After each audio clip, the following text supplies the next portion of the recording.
Bonjour et bienvenue à cette première pépite, le monde des dualités. Je voulais aborder ce sujet qui me tient à cœur car j'ai mis moi-même longtemps à comprendre tout ce cheminement intérieur et extérieur et trouver la force intérieure, l'énergie de revenir, de me poser à l'intérieur de moi. Et donc d'être plus en lien avec ce que je suis et plus en lien avec la vie. Nous sommes des porteurs de vie et nous vivons dans un monde de dualité. Tout fonctionne par deux. Il y a un avant, un après, un devant, un derrière, un haut, un bas. Il y a l'extérieur, il y a l'intérieur. Ça fonctionnera toujours comme ça puisque la vie est issue de deux énergies, une masculine et une féminine, pour co-créer ensemble. Cet intérieur et cet extérieur sont intimement liés et bien trop souvent séparés. C'est pourquoi le but ultime, je crois, d'être ici, dans ce monde, c'est d'arriver à réunir ce duel entre ces deux mondes et devenir une unité à l'intérieur de vous, dans votre corps. De faire un dans ces deux univers. De rassembler ces deux univers à l'intérieur de vous. Pour que la séparation, ou du moins cette sensation de se sentir séparé d'eux, soit plus petite, soit plus douce. Bien trop souvent, notre corps est en relation avec des situations extérieures. L'information, avant qu'elle soit corporelle, est avant tout vibratoire. Vous recevez cette information qui se rapproche petit à petit de vous. C'est pour ça que des fois nous avons la sensation de savoir ce qu'il va arriver. Nous pressentons les choses. Une fois que c'est arrivé dans votre monde physique, il y a une interaction. Et cette interaction peut se faire uniquement grâce à vos émotions. Les émotions vous permettent d'être conscient de vous. C'est votre nourriture, c'est votre carburant. Sans elles, la vie ne vaudrait pas le coup. Elles peuvent être bonnes ou plus ou moins mauvaises, elles sont ni négatives ni positives, ce sont juste des énergies qui vous permettent de vous situer à un moment précis. Parfois la nourriture n'est pas très agréable à manger, parfois elle est divinement délicieuse.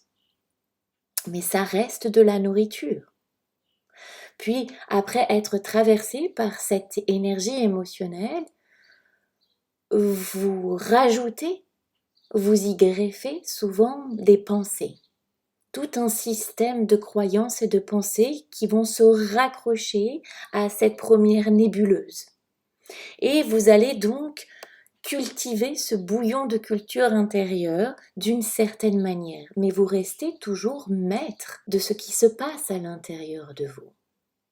Il n'y a que vous qui décidez ce qui peut naître à l'intérieur de vous. Personne d'autre, même s'il a été l'élément déclencheur, peut s'attribuer ce que vous traversez à l'intérieur. Quand nous rentrons dans ce processus où nous avons notre corps qui reçoit l'information, traduite par notre émotion, si cela est troublant, soi-disant négatif, nous allons à ce moment-là évacuer tout un système de pensée à l'intérieur. Et nous rentrons pour moi dans un nouveau monde de dualité, un duel que nous menons contre nous-mêmes. Nous rentrons dans un conflit d'intérêts, dans un conflit intérieur. Nous le décidons, même si parfois c'est difficile d'en avoir conscience, mais c'est quand même nous qui décidons à ce moment-là de maintenir ce système de pensée, de nous accrocher coûte que coûte à cette émotion qui ne fait que nous traverser, et vient ensuite le corps qui traduit physiquement tout ce qui se vit à l'intérieur par des crampes, des douleurs, des tensions, de l'énervement, de l'agacement, des cris. Le corps cherchera toujours à décharger. Il a besoin, lui, de retrouver son équilibre. Sinon, vous ne seriez pas là. Tout être vivant va chercher cet état d'équilibre et va chercher à décharger le surplus ou à s'alimenter en défaillance.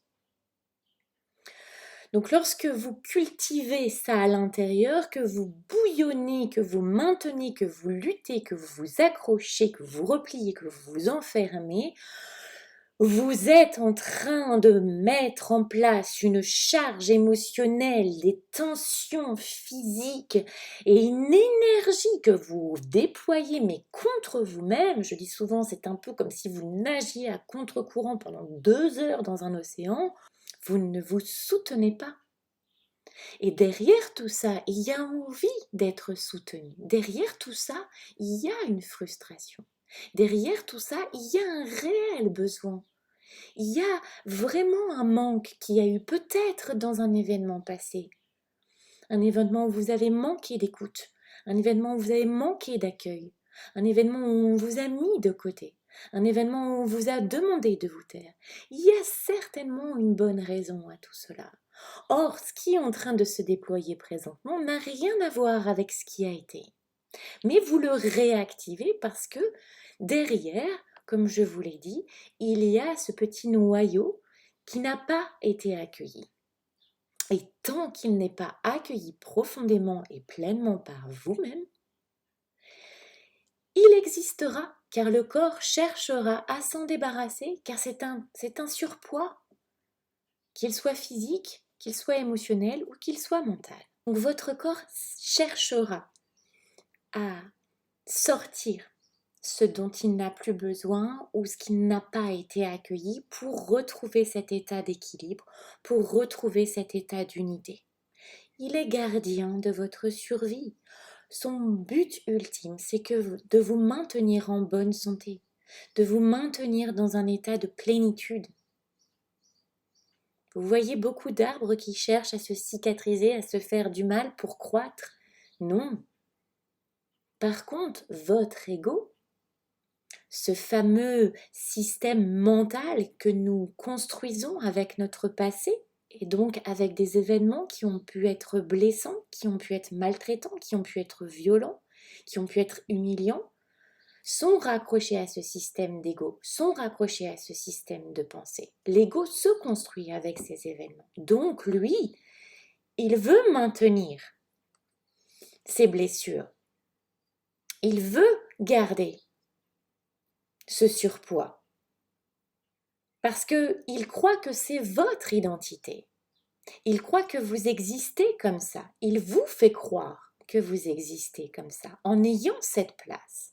En ayant cette place de Superman, de Superwoman qui planifie, qui dirige, qui sait, qui peut, qui aide, qui porte. Où il n'y a pas de place.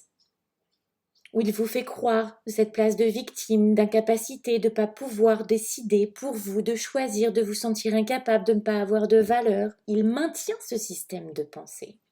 Mais c'est un système de pensée qui s'est bâti avec des événements du passé, pas avec votre présent. Et votre présent est un cadeau. C'est comment vous rassurez votre ego, en lui rappelant que oui, il a été là à un certain moment peut-être pour vous aider, mais qu'aujourd'hui vous n'en avez pas besoin. Ce que vous avez besoin, c'est de vous réunir, c'est d'être avec vous dans votre respiration, dans votre corps et dans votre cœur. Concrètement, nous n'avons pas besoin de notre système de pensée pour penser la vie. La vie s'accueille, la vie se digère, la vie se prend dans les bras, la vie se ressent, elle ne se pense pas.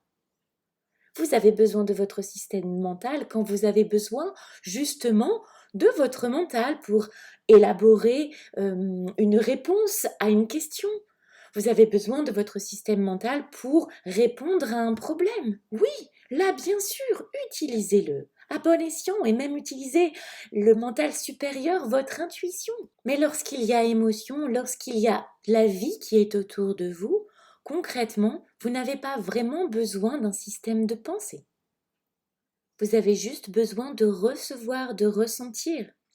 Lorsqu'il y a quelque chose qui nous chiffonne, qui nous froisse, qui nous agace, qui nous irrite, c'est souvent parce que derrière, il y a de la frustration, un manque de quelque chose, un vide de quelque chose, un besoin non alimenté.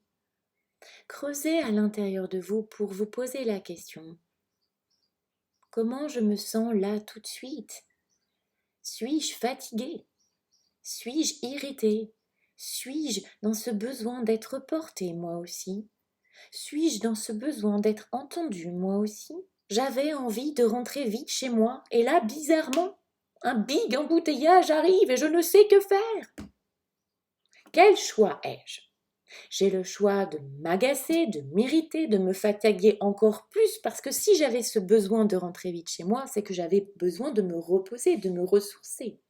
Donc si je m'agace et m'irrite de nouveau, je vais encore plus me fatiguer et encore plus me décharger et mon corps va être encore plus démoli et je vais être encore plus dispersée et je vais avoir encore plus besoin d'énergie pour me rassembler, me réunir et être dans mon unité. Ou je peux me dire, c'est une occasion parfaite, puisque j'avais besoin de me poser, de me recharger, et bien voilà, je suis posée dans ma voiture. J'écoute de la musique, je fredonne, j'observe le monde autour de moi, je respire, je laisse mon imagination me traverser pour des projets futurs ou des idées pour ma maison, pour mes enfants, pour moi-même. Je reviens dans ma respiration, dans mon inspiration, je me laisse déposer dans mon expiration. Vous voyez, la vie vous propose à chaque fois, vous répond à votre besoin du moment. Mais elle ne répond pas forcément comme vous le voudriez. Et c'est là toute la subtilité et l'art de la vie. C'est un peu comme si vous alliez à un spectacle et que vous vous asseyez en spectateur, mais que c'est vous qui décidiez de ce que vous alliez voir sur scène. C'est impossible. Si vous faites le choix de payer votre place, eh bien vous faites le choix d'être piqué, d'être cueilli, d'être interloqué, d'être bousculé, d'être déçu, d'être émerveillé, d'être en colère, d'être interrogé, d'être interloqué. Vous faites ce choix-là, d'être guidé, d'être pris dans ce mouvement de danse, de théâtre, de musique. Vous vous laissez porter.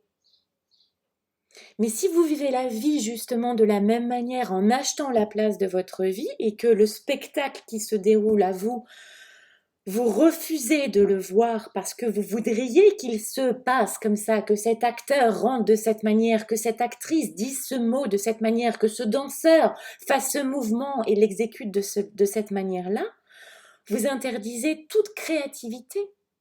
Vous empêchez tout moyen à la vie de s'exprimer. Et surtout, vous vous empêchez, vous, de vous exprimer. Vous empêchez, vous enfermez votre propre expression. Et la frustration commence à naître et vous commencez à avoir du mal à l'accueillir puisque vous êtes certainement justement dans cet état de frustration puisque vous ne savez pas vous accueillir. Être doux et bienveillant avec vous. Acceptez de dire que vous êtes fatigué, qu'aujourd'hui c'est une journée poète, que vous n'avez pas envie.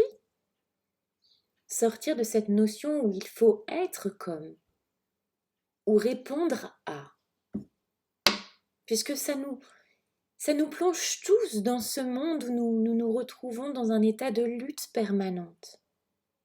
Laissons les choses exister, laissons-nous exister. Laissez l'autre être ce qu'il est dans son chemin. Laissez la vie se dérouler comme elle doit se dérouler et voyez-y l'occasion de répondre à votre besoin. Peut-être pas comme vous le voudriez, mais peut-être d'une autre manière pour vous apprendre à co-créer autrement, à vous accueillir différemment et pas dans une forme de pensée, dans une forme physique que vous conditionnez.